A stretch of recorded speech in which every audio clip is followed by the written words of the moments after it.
Assalamualaikum warahmatullahi wabarakatuh. Salam sejahtera untuk kita semua. Shalom Om Swastiastu, Namo Buddhaya, salam kebajikan. Kami dari kelompok 5 akan membahas materi tentang perjanjian pinjam pakai pada KUH Perdata pasal 1740. Sebelum masuk ke materi, izinkan saya memperkenalkan dua teman saya. Yang pertama ada Moh Adibudin, NPM 2211500011, dan Heri Suprianto Hutapea, NPM 2211500006. Dan saya sendiri, Ima Sela, NPM 2211523. Apa itu perjanjian pinjam pakai? Perjanjian pinjam pakai adalah perjanjian di mana pihak yang satu memberikan suatu barang kepada pihak yang lain untuk dipakai secara cuma-cuma, dengan syarat peminjam wajib mengembalikan setelah barang tersebut dipakai atau setelah lewat waktu tertentu seperti yang sudah diperjanjikan. Dalam perjanjian pinjam pakai, barang yang dipinjamkan adalah barang yang tidak akan habis atau tidak akan musnah karena pemakaian barang tersebut dipinjamkan secara cuma-cuma, yaitu tanpa ada kontraprestasi dari peminjam kepada orang yang meminjam. Dalam perjanjian pinjam pakai, hak atas kepemilikan barang tetap berada di orang yang meminjamkan. Peminjam hanya mempunyai hak untuk memakainya saja. Contoh, seorang kakak meminjamkan apartemen miliknya kepada adiknya selama 1 tahun, tanpa dikenakan biaya apapun selain biaya fasilitas yang dibayarkan oleh adiknya sebagai penghuni apartemen tersebut. Pada prinsipnya, segala hak dan kewajiban yang muncul dari perjanjian pinjam pakai dapat beralih kepada ahli warisnya jika salah satu pihak atau keduanya meninggal dunia. Pengecualian adalah jika perjanjian pinjam pakai itu dilakukan dan mengingat barang tersebut dipinjamkan secara pribadi dan melekat hanya pada peminjam, maka ahli waris dan peminjam tidak dapat menerima warisan berupa hak pinjam pakai tersebut.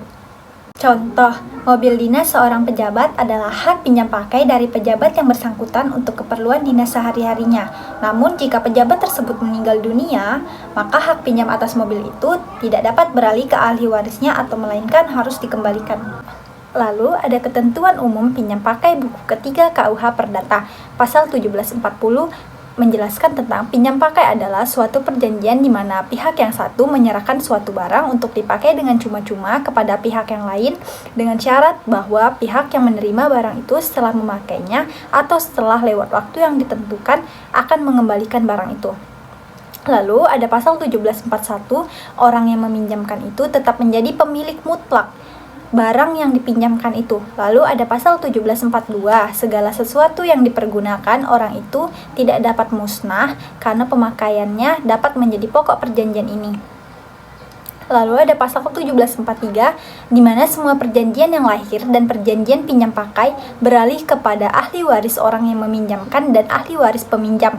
Akan tetapi, jika pemberian pinjaman dilakukan hanya kepada orang yang menerimanya dan khusus kepada orang itu sendiri, maka semua ahli waris peminjam tidak dapat menikmati pinjaman itu.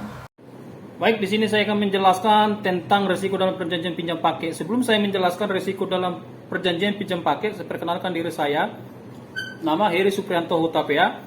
Saya akan menjelaskan tentang risiko pinjam pakai. Di mana risiko pinjam pakai saya akan tuangkan di pasal 1744 KUHP Perdata menyebutkan bahwa risiko dalam pinjam pakai ada berada di tangan pemakai, ya. Yang kedua, sedangkan di pasal 1745 KUHP Perdata menegaskan bahwa apabila barang yang dipinjam musnah karena suatu kejadian yang tidak disengaja, maka peminjam bertanggung jawab atas pemusnahan barang tersebut dan juga bertanggung jawab atas barang-barang yang digagalkan oleh barang tersebut. Dan juga di sini akan saya menerangkan kewajiban bagi peminjam dan yang meminjamkan. Kewajiban yang menerima pinjaman bisa kita sebut tertuang di pasal 1744 KUHP Perdata bahwa menyimpan dan memelihara barang yang dipinjamnya sebagai seorang bapak rumah yang baik dan juga akan mengembalikan barang yang dipinjamnya dengan tepat waktu dengan kesepakatan bersama, ya, dengan kesepakatan bersama antara si peminjam dan meminjamkan. Dan juga di sini ada kewajiban dari pemberi pinjaman tidak dapat meminta kembali barang yang dipinjamnya kecuali lewat waktu yang ditentukan. Itu tertuang di pasal 1750 KUHP Perdata dan menyerahkan barang yang dipinjamnya sesuai dengan tepat waktu juga. Dan di sini ada hak pemberi pinjaman, bisa kita sebut hak pemberi pinjaman itu adalah menerima kembali barang yang dipinjamnya. Dan di sini saya akan buat satu contoh, ya. Contoh perjanjian pinjam pakai sebidang tanah, ya. Di sini akan saya buat contohnya dari pihak pertama ada, pihak kedua ada, pihak ketiga ada, ya. Pihak ketiga itu bisa saya buat untuk saksi ataupun RT setempat, ya. Di sini ada bisa saya buat atas nama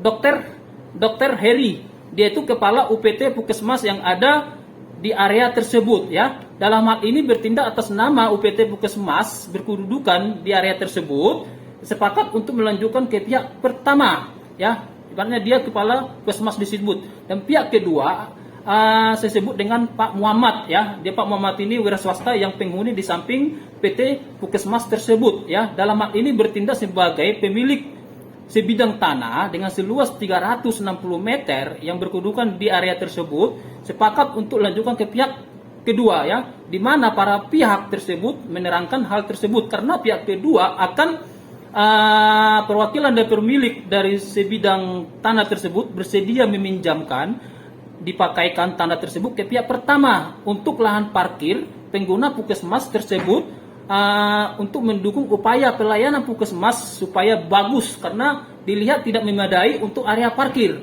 dan di mana pihak pertama memerlukan bangunan tersebut untuk lahan parkir bagi pengguna dan atau tempat mendukung upaya layanan supaya fasilitas lebih baik dan melihat kondisi di tempat, ya. Di sini antara perjanjian, ya, pihak pertama dan kedua harus sepakat, ya. Jadi kesepakatannya itu bisa dibuat contoh. Pihak kedua mengasih ke pihak pertama, ya, dengan cuma-cuma, tapi ada syaratnya. Pihak kedua mengasih ke pihak pertama untuk lahan untuk membuat lahan parkir karena dilihat tidak memadai lahan Puskesmasnya. Supaya Puskesmasnya memadai lahan parkir karena tanah yang pihak kedua ini tidak dipakai, jadi dipinjam oleh pihak pertama, tapi dengan persyaratan selagi pihak pertama meminjam parkir ini atau lahan tersebut ini harus dijaga dengan baik, hanya diperoleh untuk lahan parkir, tidak boleh lahan untuk tempat tinggal. Subjek dari perjanjian pinjam pakai adalah A. Orang yang meminjamkan. B. Orang yang dipinjamkan. Objek perjanjian pinjam pakai adalah A. Rumah, tanah, gedung, mobil, dan lain-lain. B. Surat perjanjian pinjam pakai. Objek perjanjian ini adalah segala barang yang dapat dipakai oleh orang dan tidak musnah karena pemakaian. 1742 KUH Perdata. Kesimpulan 1. Apabila tenggang waktu peminjam telah berakhir, jika waktu yang diperjanjikan oleh kedua belah pihak telah mencapai masanya, maka barang harus segera dikembalikan. 2. Apabila peminjam meninggal dunia dengan ketentuan bahwa barang atau objek yang dipinjam khusus diberikan untuk dipakai kepada si peminjam sehingga ahli waris tidak berhak untuk menikmatinya. 3. Pinjam pakai adalah suatu perjanjian dengan mana pihak yang satu memberikan suatu barang kepada pihak yang lainnya untuk dipakai dengan cuma-cuma dengan syarat bahwa yang menerima barang ini adalah setelah memakainya atau setelah melewatnya suatu waktu tertentu akan mengembalikannya. 4. Peminjam berkewajiban menyimpan dan memelihara barang pinjaman sebagai seorang tuan rumah yang baik. Peminjam hanya boleh menggunakan barang yang dipinjam untuk keperluan seperti yang telah ditetapkan dalam perjanjian. Penyimpangan dari hal-hal yang tersebut dapat diancam mengganti biaya kerugian dan bunga. Kewajiban pihak yang meminjamkan diatur dalam pasal 1750 sampai dengan pasal 1753 KUH Perdata. Saran, dalam hal perjanjian pinjam pakai ini dianggap perlu bagi kedua belah pihak, yakni si peminjam maupun yang meminjam, terkait dalam perjanjian pinjam pakai untuk memahami hal-hal yang baik menyangkut teori maupun teknis terhadap ketentuan-ketentuan yang sudah ada, sehingga kedudukan para pihak maupun pejuang isi kontrak mendapatkan aturan sebagai mestinya. Cukup sekian presentasi dari kami, kurang lebihnya kami mohon maaf. Semoga apa yang kami bahas dapat bermanfaat untuk teman-teman semuanya. Terima kasih. Wassalamualaikum warahmatullahi wabarakatuh.